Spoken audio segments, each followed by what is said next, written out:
Hi, welcome to a very special How Would I Quilt This episode from the Stitch TV show.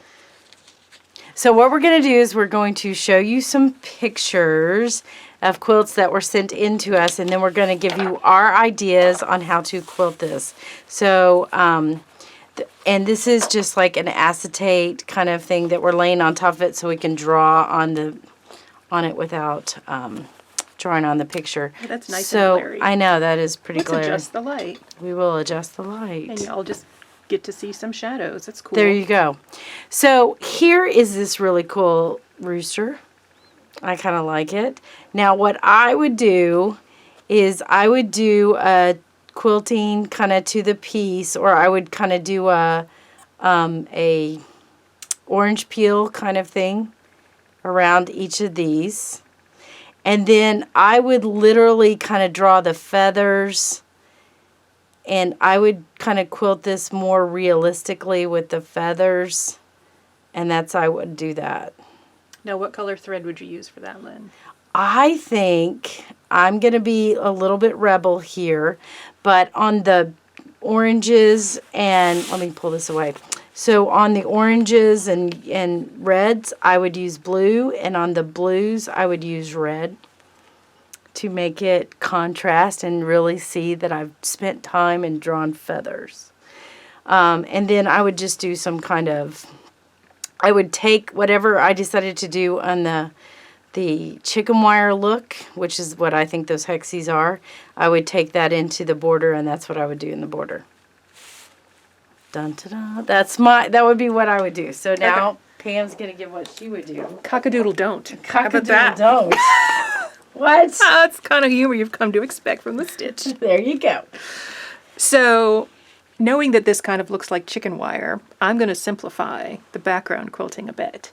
And I'm going to bring in that twist. So I would do, in that way, make a little loop come out. And, Oh, that'd be cool. That's cute. and repeat that on down. And then that's easy to travel across. I do think you have to just lean in on the chicken. I do too. Like, yeah. you gotta... You got to do put the feathers chicken. on that baby. But that being said, I would go with a bright yellow thread throughout just because I hate thread changes. Oh, okay. I get that. She hates a good thread change. I'm not afraid to change threads. Yeah, I hate burying threads. I'm not. Here, scooch that way a little bit. I'll We got a scooch little this way. reflection. Yeah, so the reflection's not bad. Okay, so this is a sampler block. And we've talked about some of these before, and I think we may kind of have the same thing. But what I want to do anytime I've done a sampler quilt is I want to practice. So I'm going to figure out, either how to practice different designs on here that I haven't done before. And it may be practicing feathers, like I may come in here and figure out how I can practice my feathers and do a feather wreath around this one, and then do a different kind of design. So I'm going to do a different design in each one. I'm going to look at it, and like if this is a star block, I may, mimic some of the star points outside of the star piecing. And I'm just going to have it as a sampler, and this is my practice. I'm going to practice doing different stitches, different background stitches in each one. And this has kind of got, you can't see it well, but this has got a sawtooth border, which I think is kind of cool. So I may do something like ribbon candy or something different in here that would make that sawtooth border stand out. And then I would do kind of a meander probably in the border itself. So that I have easy, but I'm practicing in, just like I'm assuming this is like a 12-inch block. Can only assume that. So, You know what we forgot to do is tell who sent these in. well, they're not printed on here, so I don't remember. I don't either. So if you recognize your quilt, Thank you. thank you. So, in similar vein, I would treat these as individual blocks because it's pretty boring to say, how would you quilt this? I'd give it an all-over pattern because that can be lovely. It can be totally lovely. A pantograph would work beautiful on this quilt. That being said, what I would do is for each specific color, I would pick a background filler. And so everything that's orange gets one treatment. Everything that's black gets a different treatment. So one gets pebbles and one gets switchbacks, and, the burgundy red gets flowers or something. So that gives you an opportunity to kind of switch up the design so it's custom quilted, but it's not so overwhelming that you are then kind of trapped in the, oh no, I have gone crazy and this is way too much. All right. So our next one is also another... Let the record show that was not the next one, but Lynn just changed the I order. did. I changed the order on her. She's going to be mad at me. This is not... Because the one she had next is I want to talk more about. So this is a 9-patch. And this one, I would pick out 2 designs. I would do a more complicated design in my just plain blocks. And then I would do a simpler design in my 9-patch. And honestly, if you're, this is on a long arm, so you can do some really cool stuff.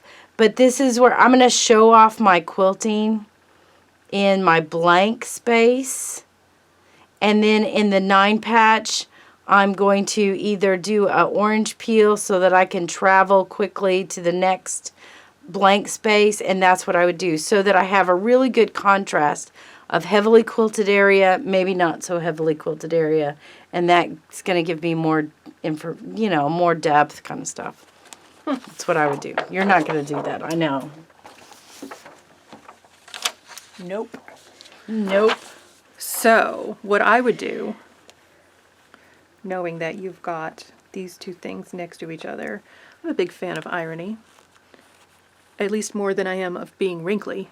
Ha, ha, ha, ha. So, knowing that, I would come in and actually quilt a 9-patch in my blank spot, and I would do some heavy quilting. Oh, that's to cool. emphasize So that. you're going to do another checkerboard. Right, and I would use, so here it looks like it's creams and reds, so I would use cream thread in here and heavily quilt that. And then I would leave what's red on the 9-patch unquilted, so you get some depth. Right. And then on here, honestly, I would do something that is not a 9-patch. I would pick a wreath design or something that kind of stands out, maybe a floral design. I think that's pretty easy to do. You're just like, yep, cool, I'm going to make a 9-patch where there wasn't one and ignore the 9-patch where there is one. Oh, okay. I like that. Now, this one I thought was so fun. I am totally into this. And this is very clever because you can put like all the different sports, on your tennis shoes and stuff. I love this. And I think if I did this, knowing I'm a big hockey fan, I would do, maybe quilt some skates on here. But, because I'm a hockey fan. But, that being said, this is tennis shoes. So, I am definitely going to draw in my shoelaces with my quilting on all of them. So, they would all get shoelaces on this. And then, I would do kind of a simple... stay with the design of the shoe. So I'm going to mimic, the shoe itself. So I would be doing something like this, and then going up into the shoe. And then I like the whole, and I would keep this kind of simple, easy. I would do a white or whatever that background color is. It looks like it could be a kind of gray. But I would draw the shoelaces on and then stick to the shoe. And then I would do a overall very easy meander to get to the next shoe. So this is one of those where there is such crisp and defined design in the piecing that rather than rely on my skills not to jack it up, I would... honestly, pebble a lot of different sports balls. There you go. But That's a big good pebbles. idea. Not like little dinky pebbles, like big honkin' pebbles, and then you come in and you travel and you make that could be a tennis ball, it could be a basketball. It could be a baseball. If you did these little things, it would be a baseball, but I would do like gigantic pebbles in a thread, probably close to the background, so it kind of recedes. and then you just come in and you're just making sports balls. And you have to travel anyway because it's pebbling, and I think that makes it fun. Yes. All right, we have another sampler quilt. And I don't want to say I would do the same thing as I said earlier, so I'll try to come up with something different. No pressure. No. No. If you want all of these to be kind of read the same, what you're going to do is you're going to, the other one I said pay attention to the block. So this one I want you to kind of ignore the block and not lean into it. And just practice your background fillers. So one, you're going to do pebbles. The next one, you're going to do the clams. The next one, you're going to do an overall meander. The next one, you're going to do ribbon, where you'll go back and forth, you know, kind of thing. And I would just practice. I guess in my brain, it's a sampler quilt. But I love these sashing, and I would do ribbon candy and all the sashing. I like ribbon candy.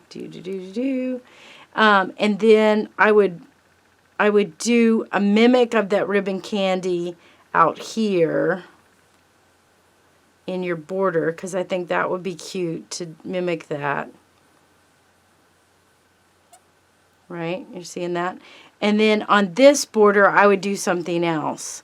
So again, I would practice. Now, we're saying this, and just know that a pantograph would be beautiful on this, or a all over meanders fine. So don't feel like you have to do everything custom. And in that vein, honestly, knowing this looks like 30s colors. Oh, it does, yeah. And knowing that much of the fabric in the 30s that kind of is in this color palette came from feed sacks, I would want to come in and, with a pantograph, pick a chicken pattern. Pick a bunch of little tiny chicks. Oh, there Feed you sack. go. That's cute. That's a great idea. Or they could have also been flour or sugar sacks. Well, you could come in and do flowers all over this, because I think the types of prints that are in here, and we don't have a good view in close-up, but it looks like there's a lot of tiny florals. So I could see doing a meander that you get little flowers, and then you come and you meander some more. So I could see doing that, or chickens, because chickens are great. I like that. Okay, this one I think is interesting, and I guess I have some questions about this one just in itself. Of course, it's shirts. So the first question I have, are these someone's shirts? Like, I kind of feel like they could be from someone maybe who has passed, and it's a memory quilt of granddad's work shirts, or it's, you know, whatever. If that's what this is, then I'm definitely writing their name or names that family members called them. So, you know, not everybody calls them the same name. Gramps.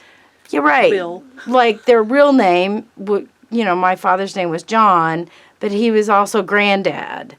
He was also dad. So, like, that's a repeat of different names that different relationships would have. And I would do those in there on the shirt. And after I wrote dad, right, I would then mimic that so that it's a Name label kind of thing. Then I think it may be really interesting. I would do a meander or something in the background just to nail that down. Then I think it would be interesting to do stripes on a striped shirt, you know. And that may be just it. They're all just a striped shirt. I think that's really powerful. Oh, you guys, we may have a visitor. We have a puppy visitor. We have a puppy visitor. He got bored upstairs, so he came downstairs. So that's what I would do. So I agree with emphasizing the quilting on the shirt. I would want to come in and kind of add a little bit more pizzazz to them, because a lot of these look like they're tonal or solid. And so you could come in and you could do like giant hibiscus flowers and make them Hawaiian shirts and have those be, you know, kind of all over the shirts. In the background, I would see doing curlicues, if only because in the US there was a cartoon series with Porky Pig, who only wore a shirt and no pants. Oh, that's true. And sometimes when you're doing that, it's called Porky Pig in it, when you're just wearing a shirt and no pants, and I would make it look like little curly pigtails. There you go. All right. Now, I will say this is my favorite quilt that we got submitted.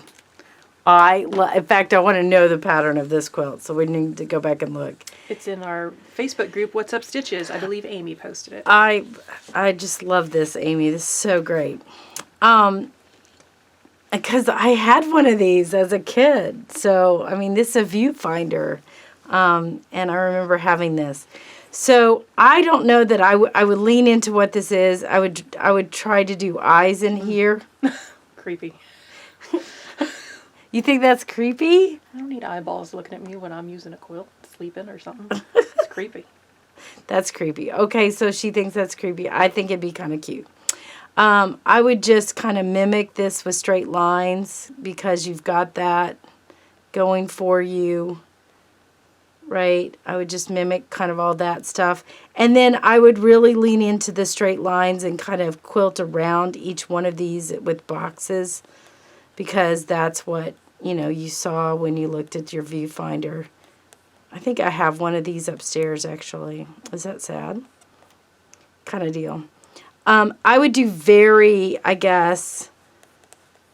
background filler that I would use would be more of the type of square background filler where I'm just repeating the squares. I'm always changing 90 degrees. So that would be the background filler that I would use on that. You wouldn't do eyes? I don't think eyes are creepy. All right. Well, apparently we're done. I don't get to give any ideas. Oh, sorry. I didn't mean to do that. I didn't mean to do that. Okay. So I do think you could totally just put an all over on this and that would be fine. Yeah. But knowing that you specifically fussy cut these images on the viewfinder, yes, these are good. I would stitch in the ditch around each of these and then I would come in and heavily quilt, around here. So these really pop. Yeah, good idea. Likewise, I don't think you have to do anything fancy here. This just really needs to recede because that is where the thing that you are seeing. So if you're just going to heavily quilt with like a micro stipple, you could do that alternately if you really wanted those to stand out, or you could put a secret message in there. And I would quilt with black thread and it would be something like, see you soon. Right. No, that's fun. Yeah. Just something kind of fun and hidden in there. On the background, I would pick something that relates to one of the viewfinder reels. So it looks like I want to say there's a Star Wars one, but that may just be wishful thinking because I just saw Star Wars. I did too. We did too. Good times. So I would pick something that speaks to one of the motifs here in that. That was great. And there you go. What a fun quilt. What a fun set of quilts, actually. All right. So thanks for watching and hanging out with us. We love doing this. It's a fun kind of thing. So be sure to like, share, and subscribe, and we'll see you later on the stitch.